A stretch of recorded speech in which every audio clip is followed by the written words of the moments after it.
Bueno, y hablando de medios de comunicación y de investigador, acerca de temas que tengan que ver con la tierra, que tengan que ver con los caminos. Hoy es el día del camino, por ejemplo, también. No me sale de la cabeza eso del camino, ese del camino de la leche, lo del camino de la leche, que tengo entendido se está llevando adelante en el Chaco. Estamos en el Chaco, sí, en el Chaco, nuestra región occidental. Estamos con Roque González Vera, periodista de Quilates, comandante también de bomberos voluntarios. Ayer fue el Día de los Bomberos y periodista de investigación del diario ABC Color. Un abrazo grande, Roque. ¿Cómo te va? Gracias por estar acá. Sí, muy buenos días, Bruno. Un placer acompañarte en el programa de la mañana. Bueno, cómo no. El primero, antes que nada, bomberos voluntarios. Ayer fue tu día. ¿Qué pasó? ¿Qué hicieron ayer? Sí, ayer fue el Día del Bombero Voluntario. Es en coincidencia con el aniversario de fundación de nuestra institución. 43 años. 43 años, sí. Yo ayer cumplí 36 años de bombero. ¿Ayer? Sí. 36 años de bombero. Hace 36 años que presté mi juramento para servir a mi sociedad, mi ciudadanía. Y ayer yo puse algo ahí en la alcancía Espero que no haya sido algo nomás. Que no hayan sido 2 o 3 moneditas de 500 guaraníes. No, un poquitito más. No tanto tampoco, confieso. No, pero suma. Pero suma tu monedita con la de él, con la mía, al final son 3, así que es la sumatoria lo que buscamos, no necesariamente que sea grande. Bueno, y decime, ¿y qué representa para ustedes el Día de los Bomberos, así, y la colecta anual y ese tipo de cosas? Es un día de festejo, pero con un sentimiento que también nos recuerda a los mártires que tenemos en la institución. Tenemos gente que entregó la vida por servicio, sí. Que entonces es agridulce. El sabor que se tiene es agridulce, porque seguimos trabajando, seguimos cumpliendo la función que hemos asumido, pero es imposible olvidar a quienes nos han dejado por el camino. Y ayer ha comenzado también la colecta nacional, sí, que es una campaña que la hacemos una vez al año. Es el único momento en el cual los bomberos amarillos salimos a la calle a solicitar ayuda a la gente. ¿Bomberos amarillos? Sí, yo soy oficial del Cuerpo de Bomberos Voluntarios del Paraguay. Se nos conoce como los amarillos por el color del uniforme. Pero bueno, están los otros bomberos con otras tonalidades. Sí, ya es un arco iris el tema acá. Sí. Lo más parecido es verde, azul, rojo. Pero hasta ahí, sin ánimo de menospreciar ni nada, pero bomberos voluntarios cristianos en Lambaré. En fin, se volvió... Pero el color amarillo es el oficial. No, de nuestra institución, sí, del Cuerpo de Bomberos Voluntarios del Paraguay, el color de nuestro uniforme es amarillo. Mira que todo este desastre bomberil es un poco responsabilidad, no un poco, es gran parte de responsabilidad del Ministerio del Interior. Porque el Ministerio del Interior es responsable de administrar en cierto modo a las instituciones bomberiles. Pero acá es como hongo, no hay una calidad, un control. ¿Quién controla eso? Nadie. Tendría que hacerlo el Ministerio del Interior según la ley 1451. Nadie controla, che. No, nadie controla. Entonces cualquiera entra ahí al redil y listo. Sí, ella dice yo soy bombero. Sí. Se volvió una prostitución. Y hay gente buena y gente mala, gente honesta y deshonesta ahí adentro del cuerpo de bomberos, genéricamente hablo. No, de todo, claro. En la viña del Señor entramos de todo. Obviamente no existe excepciones. Porque a los bomberos se los tiene así como un grupo humano honesto, eficiente, generoso, valiente. En fin, pero últimamente yo estoy escuchando versiones que hasta que me sacuden la cabeza, que antes no la tenía, no tenía ese tipo de versiones respecto a los bomberos, ¿verdad? Internamente hablo, ¿verdad? Sí. Bueno, yo podría hablar de mi institución, obviamente. Sí, claro. Y tratamos de mantener un nivel de disciplina, tratamos también de que haya sanciones a gente que comete errores, sean de disciplina, sean administrativos. Pero si no controlas, esto es un desmadre. Hay que controlar, hay que estar encima. Porque si no hay control es donde vienen los problemas. El país es un reflejo de eso. Sí, claro, no hay control y por supuesto. bueno, nos toca vivir ya como lo que vivimos hoy. Y hablando del país, según la CELAC, la CELAC es el Centro Estratégico Latinoamericano de Geopolítica. Según la CELAC, el país sufre una extrema desigualdad en tierra y en riqueza. O sea, hay una inequidad respecto al reparto de tierras o de tierra, en síntesis. Eso dice este Centro Estratégico Latinoamericano de Geopolítica respecto a nuestro país, digamos. ¿Cómo vos ves esta situación? Mira, yo creo que no es así. ¿Así? No. Yo creo que son datos que no son correctos, que están desfasados y que son datos antiguos y aparte parten de una premisa también que yo creo errónea. ¿En qué sentido? Tenemos 10 hectáreas de tierra, Bruno Masi es dueño de 5 hectáreas y nosotros somos dueños de 1 hectárea cada uno. Esto no significa que haya desigualdad. No porque vos tengas menos vas a estar igual a nosotros. Yo creo que acá el desafío como país, como sociedad, no es que todos seamos pobres. Es que todos podamos ir subiendo y pudiendo ir salir de la pobreza. Entonces, en la medida en que nosotros tengamos un grupo de gente que tiene determinada cantidad de tierra, que lo trabaja, que lo explota, que produce, eso es lo que necesita el país. Y por otro lado, tenemos asentamientos campesinos que generalmente son resultado de invasiones que tienen una ocupación de apenas el 50%. Entonces, si vos tenés 1000 hectáreas y solo están ocupadas 500, ¿dónde está la desigualdad? ¿Por qué esas otras 500 no se utilizan, no se ocupan, no se produce, no se trabaja? Entonces, yo cuestiono ese tipo de datos porque creo que no corresponden a la realidad en el terreno, sino es simplemente resultado de la frialdad estadística. Bueno, esto que dijo el monseñor Juan Bautista Gavilán de la Pastoral Social Nacional, es escandalosa la inequidad existente en materia de tenencia de la tierra. Esto de acuerdo a lo que se promulgó, el Ejecutivo promulgó recientemente la ley que castiga con 10 años de cárcel a aquella persona que invada propiedad ajena o tierras ajenas, ¿verdad?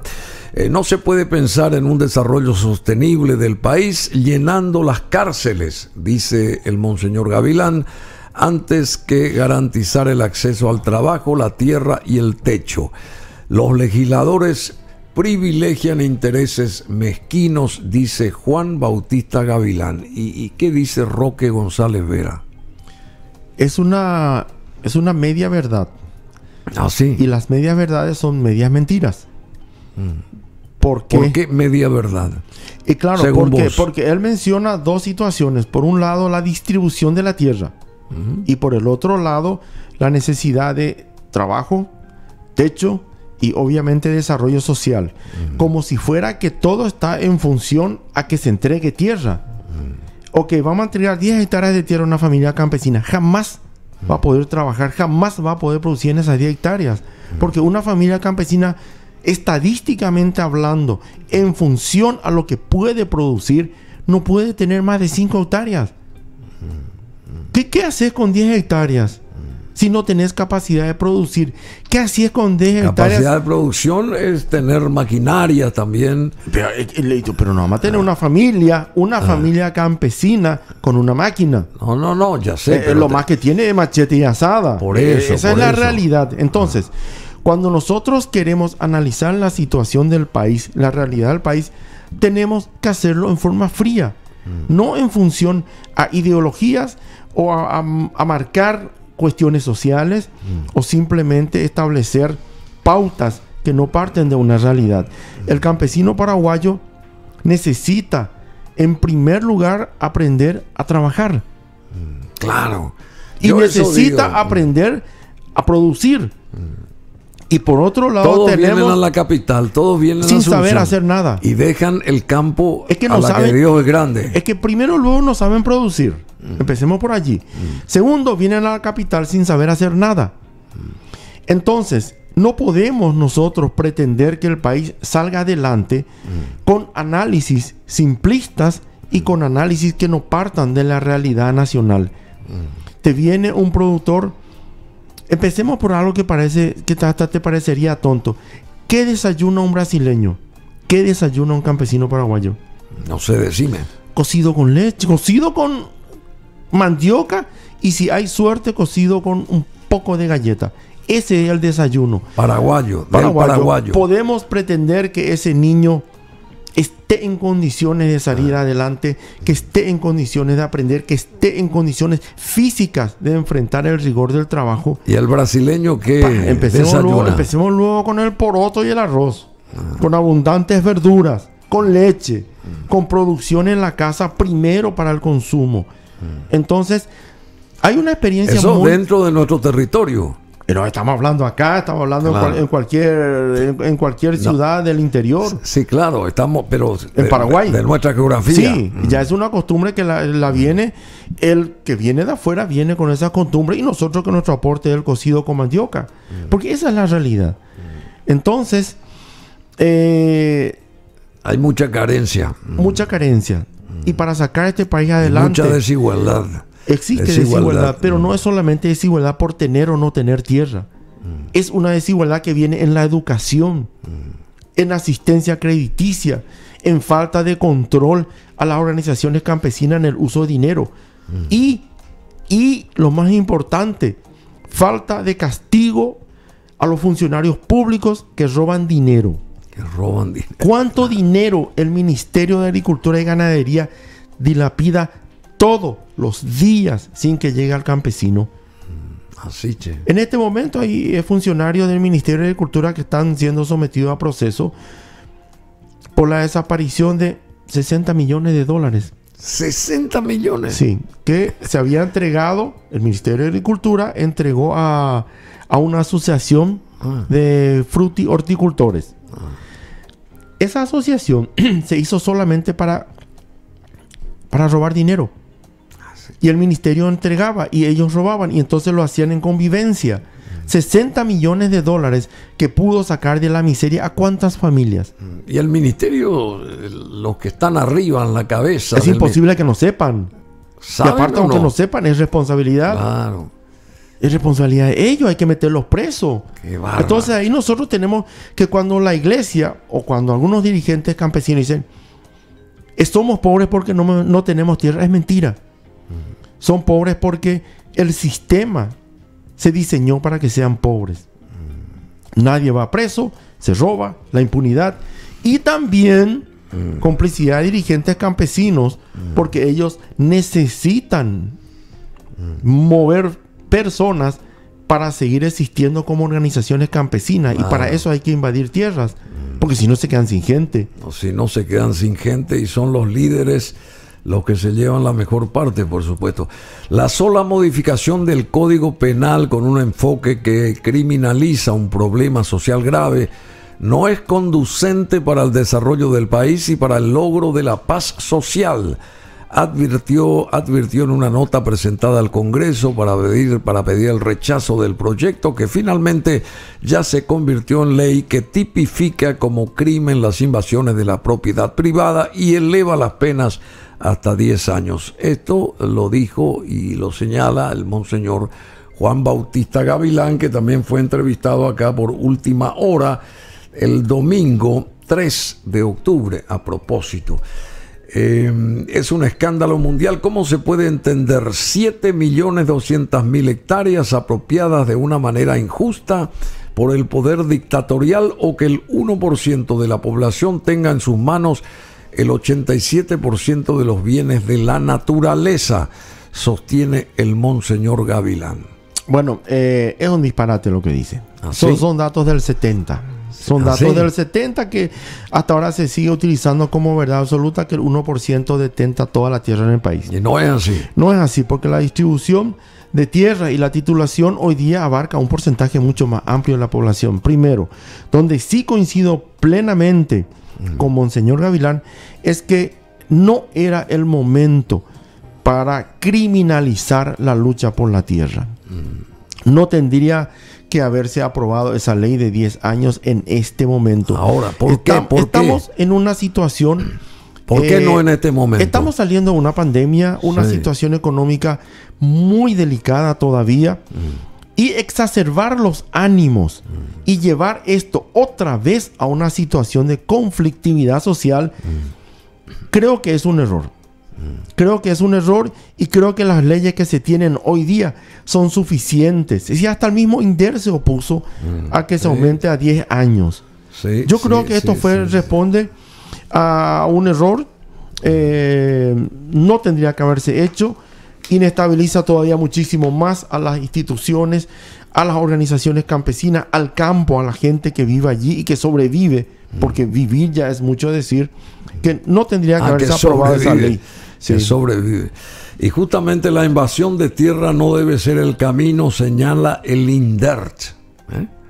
No, eso es obvio. La invasión de tierra es inadmisible, es intolerable en una sociedad que pretende salir adelante. ¿Pero está de acuerdo con los 10 años o no? Más allá que haya sido en este momento. No estoy de acuerdo con 10 años. No estoy de acuerdo con ¿Cuántos años tiene que ser? Hoy día es 5. Y quedarse así en 5. Y claro, nosotros tenemos los elementos. ¿Y cómo se arregla entonces esta situación? Con la intervención de la policía. Con la intervención de la policía en el momento que corresponde. Con la intervención del Ministerio Público cuando corresponde. Con la intervención de la justicia cuando corresponde. Bruno, hace un par de meses vine... ¿Por qué no se arreglan las cosas entonces? Así como están estas instituciones. Hace un par de meses vine acá para hablar contigo de la invasión de una propiedad privada de un ciudadano alemán. ¿En qué quedó eso? Promovida por un juez. Promovida por un juez de Yotí. Entonces, si un mismo juez promueve la ocupación de una propiedad en base a un título firmado por un muerto, entonces el problema no son solo los campesinos. El problema es la corrupción de las autoridades judiciales que tenemos en el país. No podemos tirar toda la culpa en el sector campesino. Sí, tenés razón. Entonces, esto requiere un diseño país. Un diseño país donde busquemos cómo salir adelante. ¿Quién hace eso? Pero nadie en este país piensa. ¿Quién se sienta a diseñar eso que estamos pretendiendo? El Congreso tendría que haberlo hecho. Pero mira los congresistas que tenemos. Uno más burro que otro. Uno más inútil que otro, uno más corrupto que otro, con excepciones, pero que ya no hacen a la regla.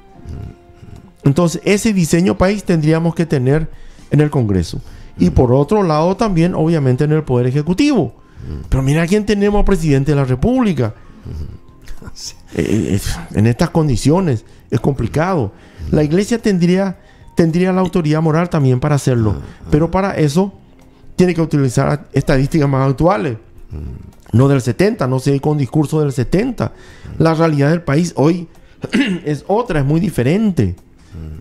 Y esa realidad hay que analizarla, estudiarla y tomarla en serio. Y esto de la CELAC tampoco estás de acuerdo con esto, decías, ¿verdad? El Centro...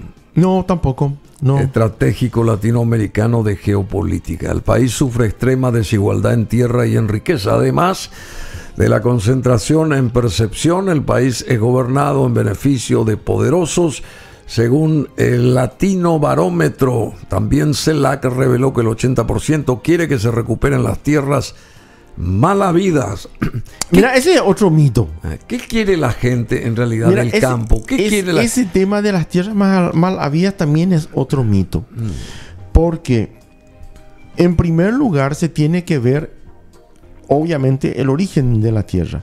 No porque vos hayas sido un general en época de Stroessner, la tierra que compraste es mal habida. Y no necesariamente porque compraste a un precio 20 años atrás es una tierra mal habida. En el Chaco la tierra costaba un guaraní la hectárea para cualquier ciudadano que quisiera comprar en el 70. Claro, pues. Un guaraní la hectárea. Y si yo compré a un guaraní la hectárea, no es tierra mal habida, yo pagué lo que correspondía. En aquel momento. No había caminos. No había nada de lo que hay. Hoy cuesta la hectárea en el Chaco en promedio $500 en la hectárea. Ya hay asfaltado, ya hay comunicación, hay telefonía. En Alto Paraná la gente no quería ir a trabajar. La ruta llegaba hasta la ciudad de Ajos, hasta Coronel Oviedo. Sí, luego era camino de tierra. Sí mismo. Y mucha gente compró obligada tierras en Alto Paraná. Y mucha gente compró simplemente porque no sabía, era barato. Costaba $10 la hectárea. $10 la hectárea en el 70 en Alto Paraná. Entonces era otra la realidad económica del país también. Decime, y esa gente que abandona el campo y viene a la ciudad, ¿qué pretende? ¿Qué viene a encontrar qué cosa? ¿La panacea? ¿Acá qué? ¿Algún trabajo seguro? Y deja lo que podría ser interesante en cuanto a desarrollo, ¿verdad? Porque es su tierra ya, su chacra, lo que sea, abandona eso para venir acá a medir otro tipo de aventura laboral, diríamos. ¿Qué pretende toda esta gente? Yo estuve en San Joaquín este fin de semana. Estuve desde el miércoles hasta ayer.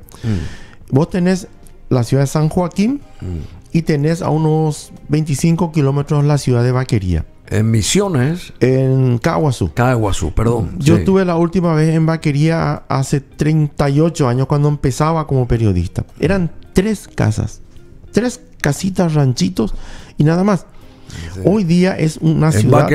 En Vaquería. Hoy día es una ciudad increíble. Cómo cambió su desarrollo económico, social. Y San Joaquín sigue siendo lo mismo. Exactamente igual que hace 30 años atrás. ¿Y por qué progresó una y no la otra? Es la pregunta que cabe. ¿Por qué una sí y la otra no? Y San Joaquín, ¿cuál es el resultado de la falta de crecimiento? Los jóvenes salen. ¿Qué van a hacer allí? No tienen opción, no tienen futuro. Entonces salen en busca de futuro y van en casa de parientes, a Asunción, Ciudad del Este, a otro lugar para trabajar. Vaquería se convirtió en un centro muy importante de comunicación. Se asfaltó la ruta con este gobierno. Al asfaltarse la ruta, ellos tuvieron acceso a bienes, a servicios, oferta. Se instalaron 3 silos, se produce granos. Hoy Vaquería es una ciudad con todas las de la ley. Estudios, hay universidades en Vaquería. Cambia. Vaquería, sí. Es increíble. Yo cuando estuve allí hace la partida Caguazú, al norte de Caguazú, casi en el límite, está entre San Pedro y Alto Paraná, más o menos. Sí. Le llega parte del lago de la represa de Acaraí, en ese sector. Siempre vivió en el fango porque era zona de esterales.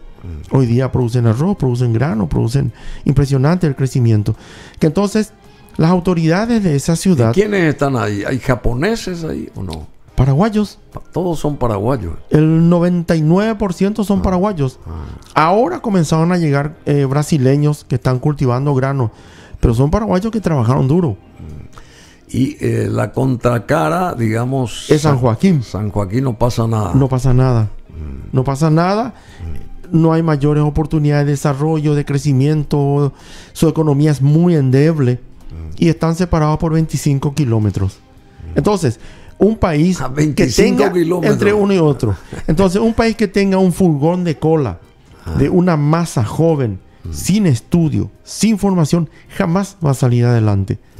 Pero ¿quién diseña el modelo educativo en este país? Justamente. Gente que no tiene pienso. Gente que no conoce su país, gente que no conoce el interior, gente que no conoce la realidad, gente que se niega a dialogar. En este momento, campesinos de San Pedro han comenzado una experiencia muy interesante en torno a la producción de cannabis. Marihuana. Tienen muchísima experiencia como productores de marihuana porque quien más, quien menos produce marihuana. Pero otra cosa es pasar a la etapa de hacer aceite medicinal. Otra cosa es pasar a la etapa de producir cáñamo para venta al exterior. Pero son gente que lo hacen a puro pulmón y desafiando a las autoridades. Porque de parte de las autoridades no existe ese diseño de qué hacer con 15,000 familias campesinas productoras de cannabis. ¿Vos estás de acuerdo con eso, con la producción de cannabis? Claro que sí. Por supuesto que sí. De hecho, siempre estamos elaborando notas en el diario tratando de que la autoridad entiendan de que tenemos 15,000 familias criminales, pero no no podemos seguir con esa carga, con ese furgón de cola. Y aparte toda la región produce cannabis. La producción de la Argentina. Argentina, mira, en noviembre se hace en Resistencia, 350 kilómetros de Asunción, una Expo Cannabis.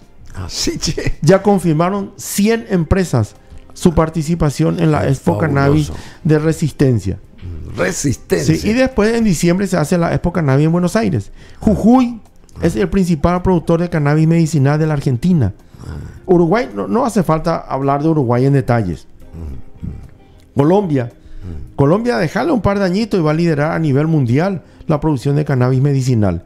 Y Paraguay, cuarto productor mundial de cannabis, y seguimos condenando. Vos tenés una plantita, Bruno, te me chupás 7 años en la cárcel. Sí, claro. Una plantita. Entonces, estamos de contramano a lo que significa el desarrollo y en lo que significa salir adelante y a tener un modelo productivo que sea inclusivo. Los campesinos de San Pedro quieren dialogar, quieren sentarse, quieren hablar en forma seria. ¿Y quién es interlocutor? Senat. ¿Y quién es justamente? Y Senat, el Ministerio del Interior, el Ministerio de Salud, gente a quien no le interesa. Entonces, es un diálogo de sordos. Bueno, ese es nuestro país, un diálogo de sordos. Pero hay algo que sabe acá Roque de Phil Collins. ¿Qué sabes, Roque? No agarra bien el palillo ahora este baterista. Da pena un baterista extraordinario. Yo siempre le seguía a él Collins. y también en su época de Génesis. Sí. Ya no puede ejecutar la batería, tiene problemas en la muñeca, tiene una artrosis que le impide ya poder. Ahora están preparando una última gira de despedida. Él va a integrar, pero ya en forma simbólica. Creo que va a ser en noviembre en los Estados Unidos. Qué bueno, Roque. Él está siempre informado. Periodista de investigación, comandante también de bomberos voluntarios. Trabaja para ABC Color. Él es un investigador que recorre, sale afuera. Él no se queda quieto. Tanto en la región oriental como en la occidental, él siempre está buscando focos de mira, ¿cómo se llama? Puntos de mira distintos y bueno, y evalúa también el progreso nacional. ¿Hay progreso en el campo a pesar de todo o no es así? Mira, las estadísticas que se tienen, que son un poco también el resultado del cruzamiento de datos con el sector privado, indican de que tuvimos un crecimiento, un aumento en las exportaciones del país manufacturado, que es muy importante en materia prima, también es importante, pero cuando hablamos de manufacturado tenemos una plusvalía. Tuvimos un aumento del 47% hasta agosto. 47%. En comparación con el año anterior, ya hemos superado en agosto un 47%. Muchísimo. Es mucho. Es mucho. Habla y refleja la salud del sector privado, del sector productivo y de un sector que apuesta a que nosotros podamos crecer. Y en un momento particularmente especial para el mundo, en plena pandemia. Bueno, y decime, esa gente que trabaja y que eleva el rango de producción, como bien mencionabas, es la contracara de aquella gente que es arreada del interior hacia las ciudades, hacia la capital, por ejemplo, por ciertos líderes que quieren sacar provecho, llevando a los campesinos y a los indígenas, inclusive también acercándolos acá. ¿Se sabe quiénes son esos que realmente no trabajan, sino arman siempre esta cuestión de disturbios o manifestaciones? Seguramente tendrán sus razones también, ¿verdad? Y en la mayoría de los casos no. Y está la contracara, que es la gente que trabaja, que labura, que se pone a trabajar la tierra como todos queremos, porque está la gente citadina que también hace su trabajo y está la gente que trabaja el campo, porque el campo no puede quedar solo, ¿no es así? Bueno, nosotros tenemos un país con dos realidades. Yo no quisiera culpar tanto al en realidad que el campesino no es culpable de esta situación. Eso para mí resulta clarísimo. Quiero aclaración. Porque nomás tenemos dos realidades. Por un lado, el sector productivo, que trabaja, que produce, que acepta desafíos realmente gigantescos para salir adelante. Y por otro lado tenemos una clase política absolutamente ineficiente, inoperante y corrupta. Sí, eso se sabe. Y entonces, si nosotros tenemos una dirigencia con ese nivel de compromiso con el país, difícilmente podemos salir adelante. Lo que pasa con los campesinos es simplemente el resultado de esa ineficiencia de sociedad-país.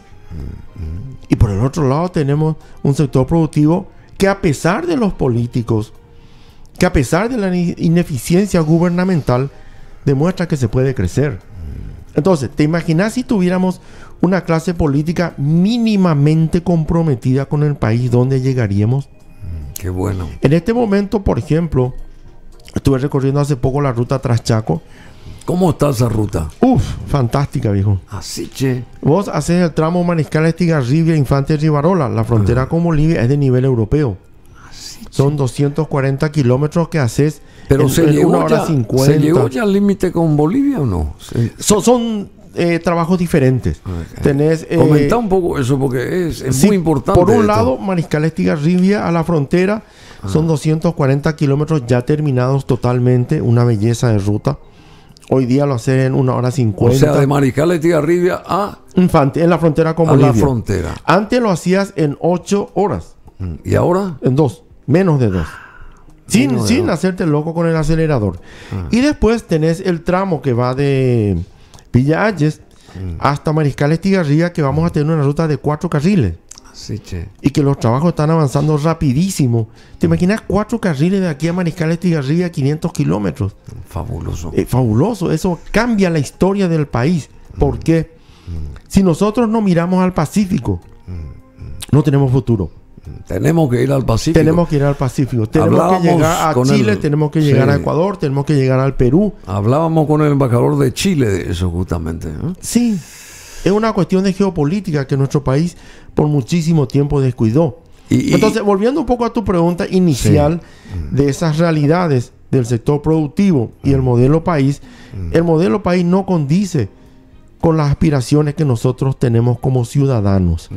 Y el sector productivo lleva adelante un esfuerzo gigantesco, teniendo que sostener a una partida de vagos de una clase política ineficiente, inoperante, a un poder judicial que francamente da pena, que se hace cuesta arriba sacar adelante el país. Con todo eso, hemos aumentado nuestra exportación de productos manufacturados un 47% con respecto al año pasado. Que eso es mucho, 47. Es mucho. En plena pandemia es muchísimo. Y yo creo que el sector productivo tiene que sentirse halagado porque no hablamos solo de materia prima. Hablamos de productos manufacturados. Decime una cosa, y la falta de agua en nuestros ríos y esa gente que está ahí en las plazas acá céntricas de Asunción, y por otro lado la cantidad de soja que se siembra y se exporta, y la carne que también está por ser introducida al mercado estadounidense, también son visiones distintas, pero que potencian lo que Paraguay es hoy en gran medida. Estoy hablando de la soja y de la carne específicamente, ¿verdad? Lo otro, lamentablemente, hay que recomponer. Lo del agua, no sé qué pasa, no sé si es una cuestión que viene de allá arriba del Brasil, por la cantidad de represas que tiene el Brasil, y que creo que porque nos genera ya, los ríos nos generan agua, entonces están conservando la poca agua para esa represa. No sé si viene ahí la mano. Eso es un poco también de mito, de leyenda. Es una urbana. Fantasía. Sí, es un poco bastante de fantasía. Puede ser. Si se hace la verificación de las precipitaciones, nosotros hemos tenido en la región una disminución drástica en las precipitaciones, que entonces ahí entra el tema de deforestación, uso del suelo. Es un combo, la naturaleza es un combo que luego te pasa la factura. Ya no hay bosques en Paraguay. Disminuyó muchísimo, las nacientes se descuidaron, la colmatación es un fenómeno que golpea a todos los cauces de agua. ¿Quién hubiera imaginado que el río Paraguay no iba a tener agua? Impresionante. Imposible de pensar. Y hemos ya superado todos los récords históricos. Que no es solamente porque hay represas en el Brasil, es porque no llueve.